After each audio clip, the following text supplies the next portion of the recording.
देशवासियों से सीधे सीधे, देश की महिला आबादी से उन्हीं के मुद्दे की बात करूंगा। बताऊंगा कैसे एक एक पार्टी ने इस पर यू टर्न लिया और इस पवित्र प्रयास के बीच में रोड़ा अटकाया और महिलाओं को उनसे हक से दूर किया। हमारे पॉलिटिकल एडिटर देवेंद्र पराशर इस वक्त हमारे साथ जुड़ चुके हैं। देवेंद्र, जैसा कि हम लगातार चर्चा कर भी रहे थे कि यही वो मुद्दा होगा, सीधे देश की आवाम से जुड़ेंगे और जो टोन प्रधानमंत्री ने सेट की है वो विपक्ष को बहुत भारी पड़ने वाली है। अभी तो बस शुरुआत भरती है इस चुनावी रैली में। बिल्कुल पिनाज, और वो इस बात को कह रहे हैं कि उनकी लड़ाई अभी खत्म नहीं हुई है और एक तरह से ये माने कि वो ये मान के चल रहे हैं कि ये अब लड़ाई शुरू हुई है, जो कि महिलाओं के हक देने को लेकर उनका जो एक कदम था जिसे अपोजिशन ने रोक दिया। 2029 में हक देने का उनका जो कदम था उसे अपोजिशन ने रोका, तो इस बात की लड़ाई वो शुरू कर रहे हैं। दूसरी चीज़ की ग्राउंड के हिसाब से अगर आप देखें तो तमिलनाडु में जाके इस बात को बोलना, क्योंकि तमिलनाडु में एम.के. स्टालिन और डीएमके के नेता बार बार इस चीज़ को कर रहे थे कि उनका हक छीना जा रहा है, साउथ का रिप्रेजेंटेशन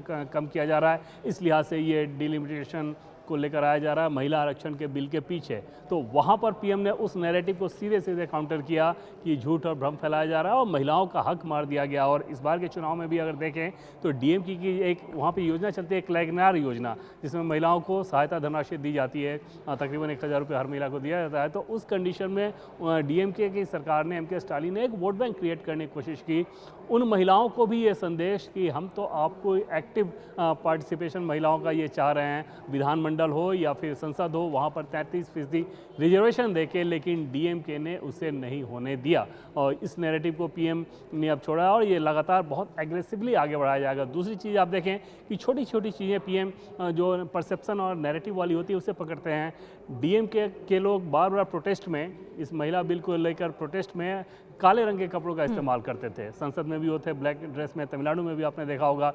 पीएम बार बार इस बात पर जोर दे रहे थे कि अपने काले करना में मतलब ये कि डीएमके के लोग जिस ऑप्टिक्स का अपने पक्ष में इस्तेमाल कर रहे थे, पीएम ने उसी का सहारा लेकर उनके ऊपर बताया कि किस प्रकार से ये काले कारनामे करने वाले लोग हैं। तो क्योंकि सामने चुनाव है तो निश्चित तौर पर बहुत एक एग्रेसिव कैंपेन दिखा। दूसरा, इस बिल के लिहाज से अगर बात करें तो 8:30 में पीएम निश्चित तौर पे वो सारे नैरेटिव रखेंगे जो कि वो चाहते हैं कि एनडीए के नेता जिसे पंचायत तक पहुंचाएं और देश का हर व्यक्ति उस बात को सुने और समझे। बिल्कुल देवेंद्र, और जिस तरह से प्रधानमंत्री नरेंद्र मोदी ने महिलाओं के बीच में अपने लिए जो एक अलग इमेज, अपने लिए जो अलग क्रेडिबिलिटी, भरोसा क्रिएट किया है, वो किसी से छिपा नहीं है। और आज प्रधानमंत्री जब महिलाओं से सीधे सीधे देश से संबोधित करेंगे, उस आबादी को कैटर करते हुए बताएंगे कि एक बात, तो जाहिर सी बात है कि विपक्ष को ये उनकी पूरी संवाद जो है वो बहुत भारी पड़ने वाली है। एक एक पार्टी के लगाए गए आरोप, उनके तर्क, सभी का मुझे लगता है कि वो आज सीधे सीधे देशवासियों को जवाब देंगे कि कौन कितना पानी में है। जी हाँ, बिल्कुल। और उसमें अगर आप देखें तो अपोजिशन से बात करने की बात, जैसा कि पीएम ने खुद ये कहा कि उन्होंने व्यक्तिगत तौर पर सभी दलों से अपील की थी, बातचीत की थी, चिट्ठी लिखी थी, संसदीय कार्य मंत्री ने चिट्ठी लिखी थी, अलग अलग नेताओं से मुलाकात हुई थी, तो पूरी एक प्रक्रिया अपनाई गई थी। और पिछले एक डेढ़ महीने में अगर आप देखें तो सरकार के कई लेवल पे, इनफैक्ट जब सेशन चल रहा था, ये एक्सटेंडेड सेशन से पहले, तो उस दरमियान ही अपोजिशन के नेताओं से बातचीत शुरू की जा चुकी थी कि जो मौजूदा व्यवस्था है इसमें, क्योंकि बहुत ज़्यादा लंबा वक्त लग रहा है और अभी ये सेंसस होगा, फिर डिलिमिटेशन होगा, फिर उसके आधार पर अगर चुनाव कराने की व्यवस्था की जाएगी रिजर्वेशन के द्वारा तो 2034 कम से कम चला जाएगा। तो इतना लंबा वक्त क्यों ना इसको जल्दी किया जाए, और इसी लाइन पर बातचीत की शुरुआत हुई थी जी। अपोजिशन के दलों ने शुरू से ही अपना एक सख्त रवैया रखा और कोई ना कोई वो सवाल वैसे खड़े करते रहे जिसमें उनको ये लगता था कि सरकार इसका जवाब ठोस तरीके से नहीं देगी। सरकार की तरफ से बार बार पिनाज उसको एश्योर किया गया था, फिर भी जब वो नहीं माने तो अब लड़ाई नैरेटिव्स की होनी है, जिसका बैकग्राउंड तो पीएम ने एक तरह से कर्टन रेजर अभी दे दिया है। 8:30 बजे पूरा डिटेल बिल्कुल देवेंद्र, कर्टन रेजर अगर ऐसा था जब उन्होंने बता दिया कि भाई इस चुनावी रैली के बाद मैं सीधे 8:30 बजे देशवासियों से संबोधित करूंगा और इसी मुद्दे पर करूंगा, महिला आरक्षण के मुद्दे पर जिस तरह से विपक्ष ने यू टर्न लिया है, इस पवित्र प्रयास को जिस तरह से उन्होंने विफल किया है, और ये लड़ाई उन्होंने ये भी कह दिया कि अभी खत्म नहीं हुई है, ये तो बस शुरुआत है, तो लंबी लड़ाई के लिए वो तैयार हैं। सदन में वो बोल चुके हैं, सोशल मीडिया प्लेटफॉर्म पे वो लिख चुके हैं, और एक हार्ड नैरेटिव इस चुनावी रैली में तमिलनाडु में, जहां साउथ के राज्य सबसे ज्यादा अपने हक और हुकूक के मारे जाने की बात कर रहे थे, वहां से वो एक स्ट्रॉन्ग मैसेज भी दे चुके हैं। तो अब जरा सोच के देखिए, जब 8:30 बजे सीधे सीधे वो देशवासियों से इस मुद्दे पर रूबरू होंगे तो किस तरह का नैरेटिव होगा, किस तरह की टोन होगी और किस तरह से विपक्ष के एक एक आरोप का वो जवाब देते हुए इसमें सीधे देशवासियों से संबोधन में नजर आएंगे। क्योंकि प्रधानमंत्री ने विपक्ष को मौका दिया था कि आप क्रेडिट ले लीजिए, ब्लैंक चेक दिया था क्रेडिट का, विपक्ष ने खारिज कर दिया। अब जब चेक खारिज कर दिया है तो खमियाजा भी भुगतने के लिए विपक्ष तैयार रहे। हमें क्रेडिट नहीं चाहिए। जैसे ये पारित हो जाए मैं कल एडवर्टाइजमेंट दे करके सबका धन्यवाद करने के लिए तैयार हूं, सबकी फोटो छपवाने के लिए तैयार हूं। क्रेडिट आप ले लो, चलो क्रेडिट की चिंता है क्या है जी, ले लो ना क्रेडिट। आपको जिसकी फोटो छपवानी है सरकारी खर्चे से हम करवा देंगे।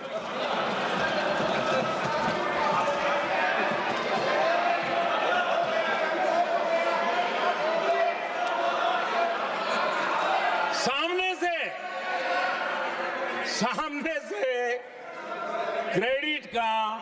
ब्लैंक चेक आपको दे रहा हूं।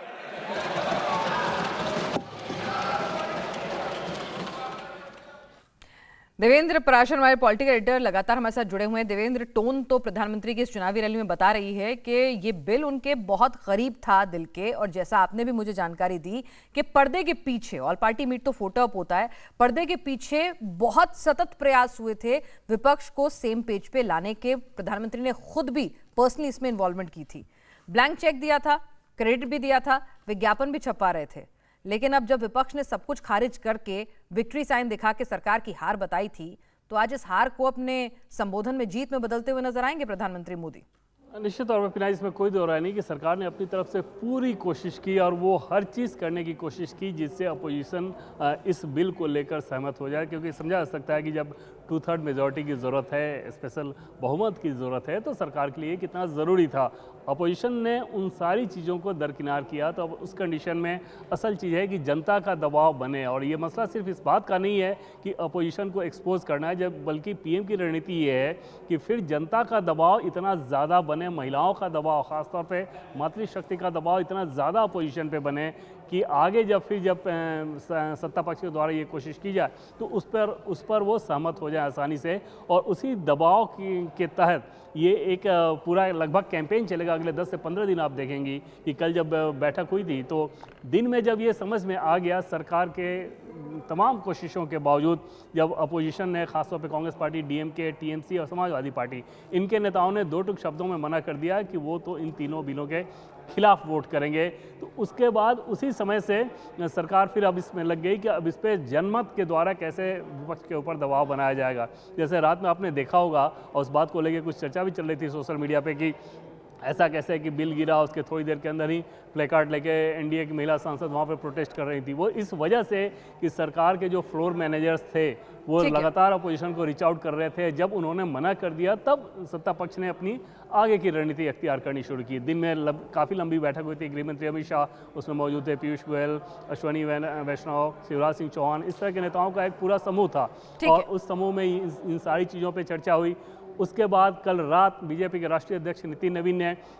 सभी बीजेपी शासित राज्यों के मुख्यमंत्री, पार्टी के राष्ट्रीय पदाधिकारियों, इनके साथ एक बैठक की और उस बैठक में तय किया गया कि जो बीजेपी शासित राज्य हैं वहाँ पर एक स्पेशल सेशन बुलाया जाए और वहाँ पर एक निंदा प्रस्ताव पारित हो विपक्ष के इस रवैये के खिलाफ। बीजेपी ने पूरी प्लानिंग कर ली है कि किस तरह से इस मुद्दे को लेकर सदन में भले ही नंबर उसके पक्ष में ना हो, लेकिन सड़क पर इस मुद्दे को कैसे लेकर जनता के बीच में जाना है। लेकिन अभी हमारे साथ जो दर्शक इस वक्त जुड़े उन्हें बता दें, प्रधानमंत्री नरेंद्र मोदी ने खुद ही तमिलनाडु में एक चुनावी रैली में बताया कि आज 8:30 बजे, अब से कुछ ही देर बाद, जब वो देशवासियों को संबोधित करेंगे तो वो मुद्दा महिला आरक्षण होगा। जी हां, महिला आरक्षण बिल किस तरह से विपक्ष ने रोड़ा अटकाकर पास नहीं होने दिया, इस मुद्दे पर वो बोलेंगे। जिस तरह से उन्होंने डीएमके के काले कपड़े पहनकर इस बिल का विरोध करने के मुद्दे को उठाया और उसे हाईलाइट किया, तो इससे सीधे सीधे समझ में आता है कि प्रधानमंत्री आज एक एक पार्टी का, एक एक नेता का नाम लेंगे। सदन में उन्होंने जो कहकर इस बिल का विरोध किया वो बाकायदा बताएंगे देशवासियों को,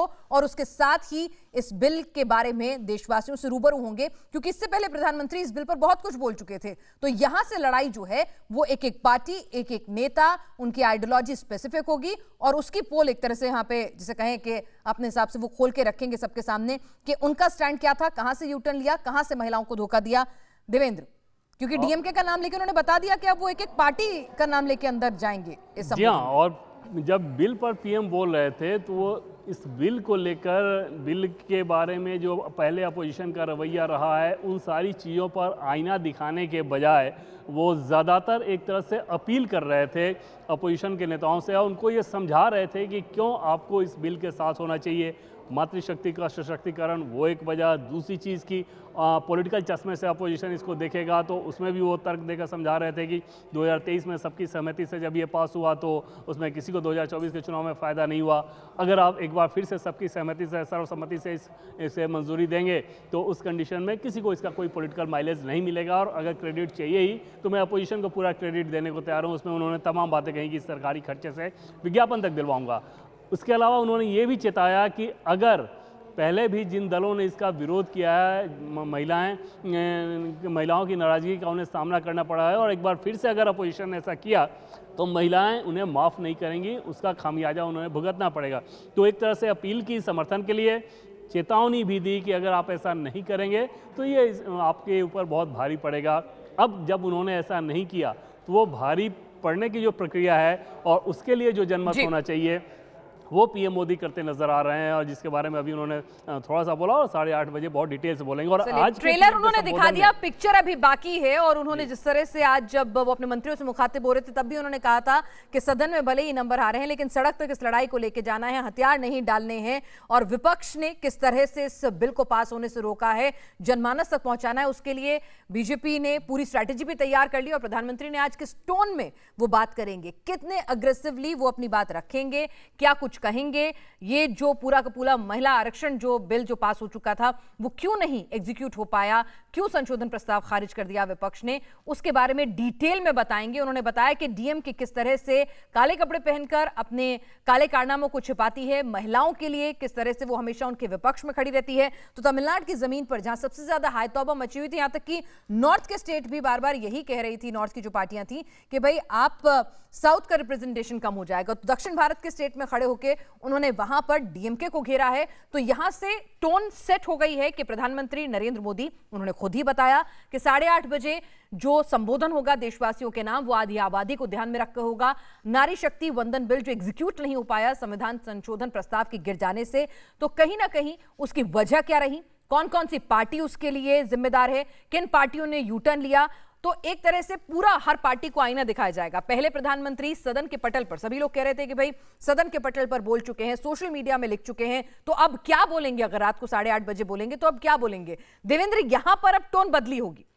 यहां पर सीधे सीधे क्लियर है। पहले प्रधानमंत्री कह रहे थे कि भाई आधी आबादी की बात है, 40 साल से इंतजार कर रहे हैं, अब सब साथ आ जाइए, क्रेडिट भी दे दूंगा, ब्लैंक चेक भी दे दूंगा, विज्ञापन भी दे दूंगा, और कोई आरोप नहीं लगा रहा हूं। पहले वो कंसेंसस बनाने की कोशिश कर रहे थे, टोन बहुत ही पोलाइट, हम्बल और सबको समावेशी था। लेकिन अब जब वो कंसेंसस नहीं बना तो प्रधानमंत्री कह रहे हैं कि अब आइए,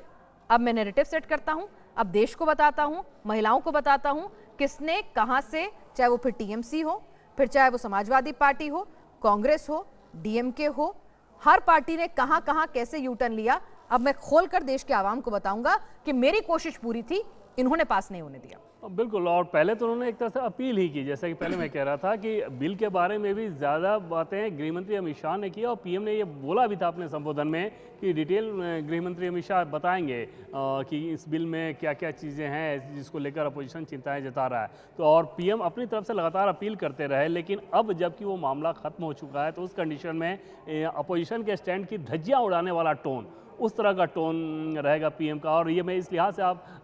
पिनाज आपको बता सकता हूँ कि आज जब कैबिनेट की भी बैठक हुई तो कैबिनेट की बैठक में पीएम ने अनौपचारिक तौर पे एजेंडा को मंजूरी होने के बाद जब बाकी चीज़ों पे बातचीत हो रही थी तो पीएम ने 2 चीज़ों पे बहुत ज़्यादा फोकस दिया। पहली बात तो ये कि जो अलग अलग मंत्रालयों के जो बजट हैं उसमें आगे के किस प्रकार से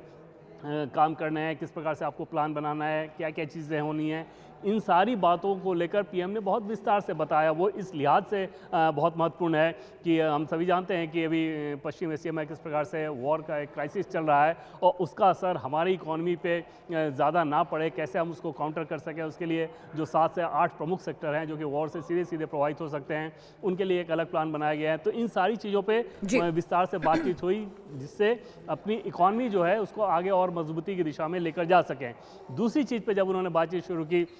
तो ये महिला आरक्षण बिल को लेकर, उसमें कैबिनेट के कुछ सोर्सेज का ये कहना था कि आमतौर पर पीएम इतना ज़्यादा एक तरह से आहत नहीं देखते अपोजिशन के रवैये से जितना आज ये था, क्योंकि ये बहुत गंभीर चीज़ थी उनके लिए। और नरेंद्र मोदी की अगर आप बात करें, जब वो गुजरात के मुख्यमंत्री थे तो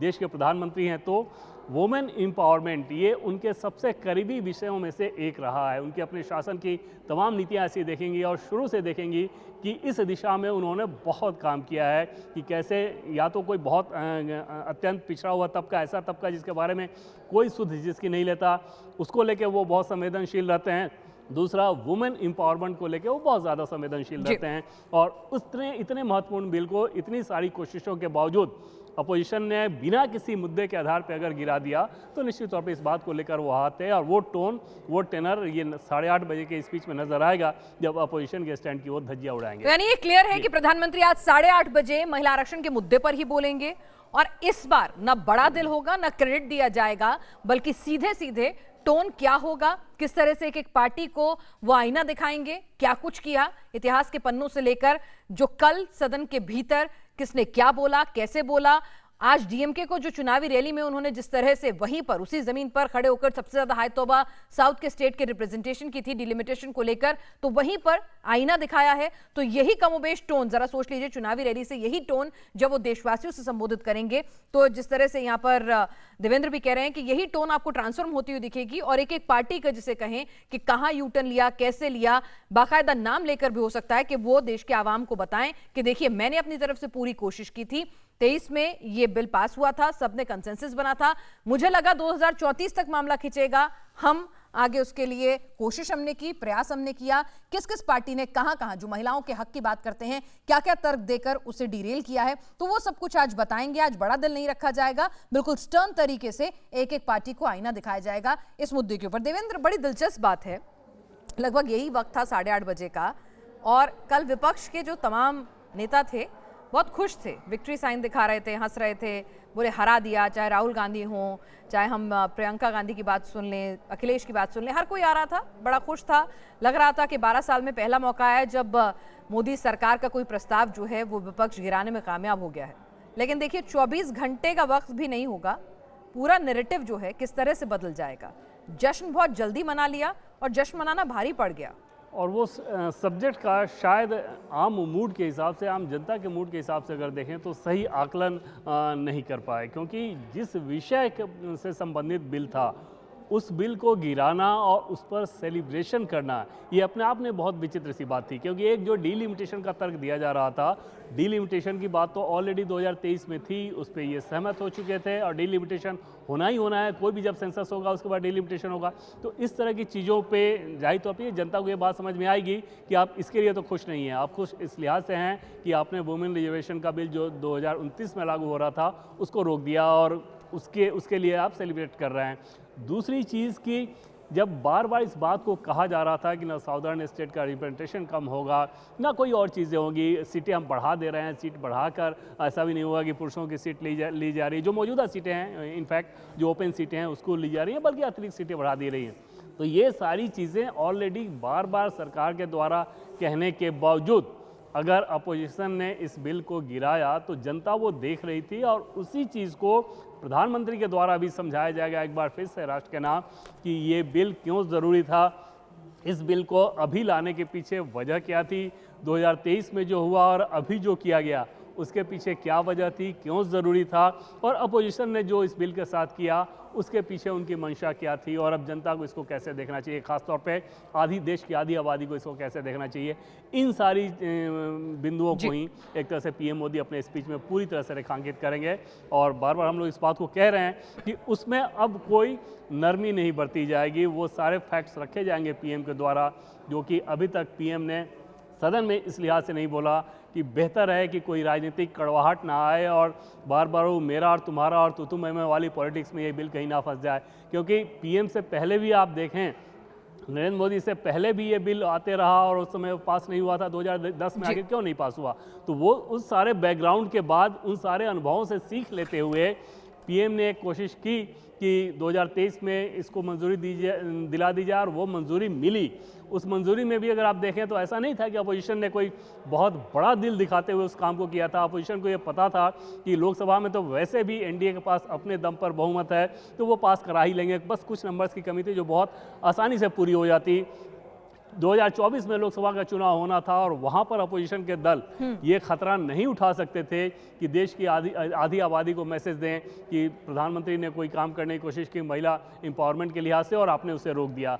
इस बार वैसी स्थिति नहीं थी और वहां पर अपोजिशन के नेताओं ने बहुत आसानी के साथ इस काम को किया। ये इस फैसले पे वो पहुंचे कि इसमें अड़ंगा डालना है। जिस लेवल पर जब सरकार के द्वारा कम्युनिकेशन हो रहा था, किसी भी लेवल पर कभी ये नहीं इंडिकेशन हुआ कि अपोजिशन के रवैये में कोई नरमी आ रही है, कोई एक समझौते के बिंदु नजर आ रहे हैं, किसी भी लेवल पर नजर नहीं आया। जो बयानों में हाउस में जो कहा जा रहा था वो सिर्फ इस लिहाज से कि अपोजिशन के लोग भी ये नहीं मैसेज देना चाह रहे थे अपने संबोधन में, अपने वाणी में, अपने स्टेटमेंट के द्वारा कि जनता के बीच खराब मैसेज जाए। लेकिन सवाल ये है कि जनता के बीच क्या मैसेज जाएगा? प्रधानमंत्री नरेंद्र मोदी ने बतौर सीएम की बात करें, बतौर पीएम की बात करें, महिलाओं के रिप्रेजेंटेशन को लेकर, उनकी एम्पावरमेंट को लेकर तमाम योजनाएं बनाई हैं, फोकस भी रहा है। और हर बार जब एनालिसिस हुआ है नतीजों का तो कहा गया है कि प्रधानमंत्री नरेंद्र मोदी की जीत में महिला वोट बैंक एक बहुत बड़ा रोल प्ले करता है। और ऐसे में अगर एक बिल जो ऑलरेडी पास था उसके एग्जीक्यूशन की बात थी, उसके अर्ली एग्जीक्यूशन के लिए अगर कोई कोशिश की जा रही थी तो उस पर कंसेंसस क्यों नहीं बना? किस किस पार्टी ने क्या स्टैंड रखा, क्या तर्क दिया? पहले प्रधानमंत्री ने बड़ा दिल दिखाया, लेकिन अब जब देश को वो संबोधित करेंगे क्योंकि वो संविधान संशोधन प्रस्ताव गिर गया, ये बिल फिर से एग्जीक्यूशन, उसका मतलब बिल तो ऑलरेडी पास है, फिर से अटक गया है, तो ऐसे में महिलाओं को 33% आरक्षण 2029 के चुनाव में मिलता नहीं दिख रहा है। तो फिर अब प्रधानमंत्री देशवासियों को, देश की आधी आबादी को बताएंगे कि उनके प्रयासों में कमी नहीं थी, विपक्ष की मंशा में क्या कुछ कमी थी। आज वो अपनी हार के पीछे कौन कारण थे? वो हार प्रधानमंत्री की नहीं बल्कि देश की आधी आबादी की थी। ये वो आज जनता के बीच में बहुत हद तक मुमकिन है कि एक एक पार्टी, एक एक नेता का नाम लेकर बताएं। प्रधानमंत्री नरेंद्र मोदी करीब लगभग 30-35 मिनट बाद बोलेंगे। क्या बोलेंगे वो आप इंडिया टीवी पर सुनेंगे, लेकिन इसका ट्रेलर उन्होंने राहुल, अखिलेश, स्टालिन और ममता को तभी दिखा दिया था जब उन्होंने लोकसभा में भाषण दिया था। किस तरह मोदी ने राहुल, अखिलेश, ममता और स्टालिन को महिला आरक्षण बिल पर चेतावनी भी दी थी, आप सुनिए जरा। महिलाओं को मिलने वाले इस अधिकार का जिसने विरोध किया है, जिसने विरोध किया है, देश की महिलाओं ने उन्हें माफ नहीं किया है। उनका हाल बुरे से बुरा किया है। लेकिन ये भी देखिए कि 24 के चुनाव में ऐसा नहीं हुआ। क्यों नहीं हुआ? ये इसलिए नहीं हुआ कि 24 में सबने सहमति इसको पारित किया, तो ये विषय ही नहीं रहा। चलिए, तो प्रधानमंत्री मोदी ने तो समझाया भी था कि भाई देखिए माफी नहीं मिलेगी। और अब जब प्रधानमंत्री देश के नाम संबोधन देंगे, आधी आबादी को सीधे एड्रेस करेंगे और एक एक का नाम लेके, एक पार्टी का जिक्र करके जब बताएंगे कि कौन कहां कैसे यूटर्न लेता हुआ नजर आया, किसकी मंशा में कहां खोट था, तो निश्चित तौर पर अब प्रधानमंत्री एक नैरेटिव सेट करने जा रहे हैं। देवेंद्र हमारे पॉलिटिकल एडिटर लगातार हमारे साथ जुड़े हुए हैं। देवेंद्र, चेताया तो पहले था, प्यार से भी बताया था और चेताया भी था, विपक्ष को दोनों ही समझ में नहीं आए। मिसकैलकुलेशन तो हो गई है, ऐसा लगता है आपको? हाँ बिराज, ये निश्चित तौर पे ये कह सकती हैं। और कोई भी, मुझे लगता है कि अगर न्यूट्रलिटी के साथ इस मसले को देखे तो कभी भी ऐसा इशूज़ जो कि सीधे सीधे जनता से जुड़ा हुआ हो, आप उसके खिलाफ दिखें, चाहे उसमें कोई भी टेक्निकलिटी का आप सहारा लें, तो वो बात जनता के गले नहीं उतरती, एटलीस्ट मेजॉरिटी के गले नहीं उतरती। मेजॉरिटी ऑफ जो ओपिनियन होता है वो उसके खिलाफ ही जाएगा। कि चलिए, हो सकता है कि आपकी कोई तकनीकी बात में दम हो, कम दम हो या ज़्यादा दम हो, लेकिन जो बड़ा गोल था वो आपने क्यों नहीं अचीव होने दिया। जैसे देश की महिलाएं ये कैसे इस बात को नहीं समझेंगी, उसमें कम से कम बहुतायत जनमानस होगा वो कैसे इस बात को नहीं समझेगा कि अगर इस बात पर आप 2023 में सहमत थे तो 2029 में इसे लागू कर दिया जाए, इसमें क्या अड़चन थी? हो सकता है कि आप सरकार की किसी बात को ये कहें कि 2023 में जब पास हो गया तो अब क्यों नोटिफिकेशन आया, जब ये आगे सेंसस और उसके बाद डिलिमिटेशन होना था तो अभी आप जल्दबाजी क्यों कर रहे हैं? ये सारी चीज़ें अपनी जगह पे कही जा सकती हैं, लेकिन उसका जनता के मन में, जनता के उस सवाल का जवाब वो नहीं हो सकता कि अगर ये हो ही रहा था, अगर ये जल्दी हो रहा था, 2029 में हो रहा था, तो फिर आपने रोका क्यों? वो जो टर्फ है, वो टर्फ एक तरह से अपोजिशन ने एकदम से खुला छोड़ दिया है और उस टर्फ पर आपको नजर आएगा कि चाहे पीएम मोदी हों, देश के गृह मंत्री अमित शाह हों, क्योंकि वो भी कल तमिलनाडु जा रहे हैं, उसके बाद उनको बंगाल जाना है जहां 7 से 8 दिन वो रहेंगे। इन सारे इशूज़ को बहुत ज़ोर शोर से उठाएंगे और अभी से लेके अगले 7-8 दिन तक, यानी कि 27 तक जब कैंपेन चलेगा शाम में, तो जो सबसे प्रमुख बिंदु रहेगा, चाहे बंगाल की बात कर लें या तमिलनाडु की बात कर लें, वो यही इशू रहने वाला है, जिसकी एक झलक आज 8:30 बजे पीएम मोदी दिखाएंगे। जी बिल्कुल, तो 8:30 बजे प्रधानमंत्री की टोन, टेन्योर, क्या कुछ होने वाला है, इसका उन्होंने बानगी दिखा ही दी है। तमिलनाडु के भीतर उन्होंने जनता के बीच में बता दिया है वो किस अंदाज में बात करने वाले हैं, जब देशवासियों से इस संदर्भ में वो मुखातिब होंगे और महिला आरक्षण पर ही वो बातचीत करेंगे, ये भी उन्होंने क्लियर कर दिया है। देवेंद्र, आप हमारे साथ बने रहिए।